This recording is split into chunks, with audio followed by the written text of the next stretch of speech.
है बिल्कुल भी कि गए और सिजेरियन हो गया। हम लोग सिजेरियन अभी मैं करके ही आ रही हूँ, लेकिन काफ़ी इंडिकेशंस होते हैं जो कि हमें मदर और बच्चा दोनों की रिस्पॉन्सिबिलिटी एक ऑब्स्टेट्रिशियन के ऊपर होती है। तो वो कोई शौक से या कोई अपने करने के लिए कोई नहीं करता है। मतलब यूजुअली वी ऑलवेज़ वेट। अगर लेबर में प्रोग्रेस में मदर को कोई दिक्कत हो रही है, समटाइम्स आजकल तो लोगों का स्टेमिना बहुत कम हो चुका है। आई डोंट नो पहले 10-12 डिलीवरीज कैसे लोग कराते थे, बट या तो मदर एग्जॉस्ट हो रही है, मदर डिहाइड्रेशन में जा रही है, नॉन प्रोग्रेस ऑफ लेबर हो रहा है, बच्चे की धड़कन कम हो रही है, बच्चे को स्ट्रेस है, बच्चे को कॉर्ड है, बच्चे को मेकोनियम है किसी रीज़न की वजह से, तो वी लूज़ द बेबी।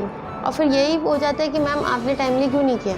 तो सिजेरियन इज़ एन ऑप्शन जो हमारे पास पहले अवेलेबल नहीं था। बहुत पुराने टाइम की बात करें, अब हमारे पास ऑप्शन है। Why to wait. एंड हम बच्चे को क्यों स्ट्रेस में जाने देंगे, या मदर को क्यों जाने देंगे, या ऐसे इंडिकेशन जहाँ नॉर्मल हो ही नहीं सकता है, ब्लीड कर रहा है, अब्रप्शन हो रहा है, बीपी हाई हो रहा है, जहाँ हम बच्चे को लूज़ कर देंगे। तो जब ऑप्शन है तो इमीडिएटली सिजेरियन करके the only thing is to deliver the baby out as soon as possible, जो कि नॉर्मल डिलीवरी में नहीं हो सकता है। And they have specified indications. इसके दौरान कोई भी डॉक्टर सिजेरियन के लिए बोलता है। पेशेंट चाह रहा है, पेशेंट नहीं चाह रहा है, कई बार ऑप्शन ही नहीं होता। It is not by choice, it has to be done. अगर बच्चे को और माँ को हमें बचाना है तो डेफिनेटली नॉर्मल की ट्राई हर डॉक्टर पूरी तरीके से देने की। जब नहीं हो पा रहा है, जब कोई दिक्कत हो रही है, तभी सिजेरियन का डिसीजन लिया जाता है। And I think this decision should be left to your doctor, और उन पर पूरी तरह ट्रस्ट करना चाहिए। हम पूरी तरीके से, आप हमारे कभी भी पेशेंट से बात कर सकते हैं, पूरी तरीके से हम लोग कोशिश करते हैं, जब तक माँ या बच्चे को या कोई ऐसा इंडिकेशन नहीं होता तब तक सिजेरियन नहीं किया जाता है। मैडम अक्सर देखने में आया है कि शहरों में ऐसा रिसर्च पे भी आया है, मैंने कुछ रिसर्च WHO इसके पढ़े थे, तो 70 to 80% डिलीवरीज सिजेरियन की जा रही है, जबकि जो ग्रामीण इलाके हैं, गांवों में डिलीवरी का 50-50 परसेंटेज चल रहा है। तो मैडम ऐसा क्या है, ग्रामीण इलाकों की वुमेन्स के ज़्यादा अपने आप को एक्टिव मानती है? देखिए, दाई से डिलीवरी कराना तो बहुत आसान है ना, बिकॉज दाई को जाके कभी कोई ये नहीं बोलेगा कि आपने ऐसा क्यों किया। Doctor is responsible. डॉक्टर की पोजीशन है कि उसे माँ और बच्चा दोनों हेल्दी ही देना है, और गांव में फैसिलिटीज़ नहीं है। दाई तो ऑपरेशन नहीं कर पाएगी, वो अगर देख भी लेगी। हम कितने दाई केसेस हैंडल करते हैं जो फिर बाद में हमें सिजेरियन करने के बाद भी हम बच्चे को नहीं बचा पाते।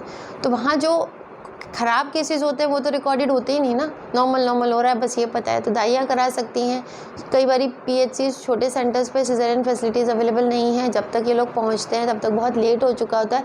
तो नॉर्मल वेट, कई बारी आप देखेंगे इतने केसेस हम लोग अपनी प्रैक्टिस में देखते हैं जहाँ पे नॉर्मल डिलीवरी की वजह से बिग बेबी है, दिख रहा है, लेकिन फंडल प्रेशर दे के ज़बरदस्ती नॉर्मल कराया, बच्चा रोया नहीं, बच्चे के डिलेड माइलस्टोन्स, बच्चे ने सांस नहीं ली, बच्चा 2 दिन बाद ख़त्म हो गया। दिस इज़ ये बहुत रूटीन में ये चीज़ देखते हैं।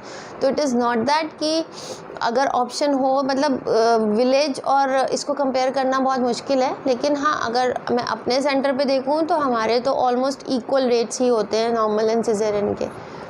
ये तो अपना हम बता सकते हैं, बाकी तो काफ़ी चीज़ें, but this is a wrong, एक मिथ्या ही कहेंगे हम कि हॉस्पिटल्स गए और ऑपरेशन ही हो जाता है। ऐसा नहीं होता। हम तो आपको कई अपने पेशेंट्स बता सकते हैं जो नॉर्मल डिलीवरी करा के गए हैं और खुश हैं और दोबारा भी आते हैं। डिलीवरी डेफिनेटली बेटर है। नॉर्मली अगर चीज़ हो जाए, नॉर्मल जो फिजियोलॉजी बॉडी की होती है उस हिसाब से प्रेगनेंसी के बाद अपने आप लेबर पेन शुरू हो, उनमें अच्छे चांसेस होते हैं नॉर्मल डिलीवरी के।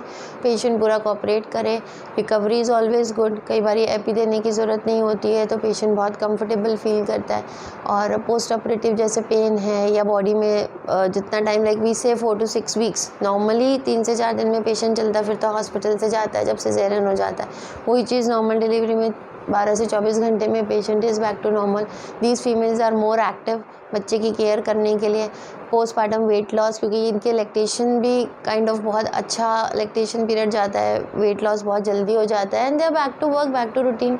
साइकोलॉजिकल प्रेशर हो जाता है जब सिजेरियन होता है, पेशेंट्स कई बार बिल्कुल डिमोटिवेट हो जाती हैं कि हाय ऑपरेशन हो गया।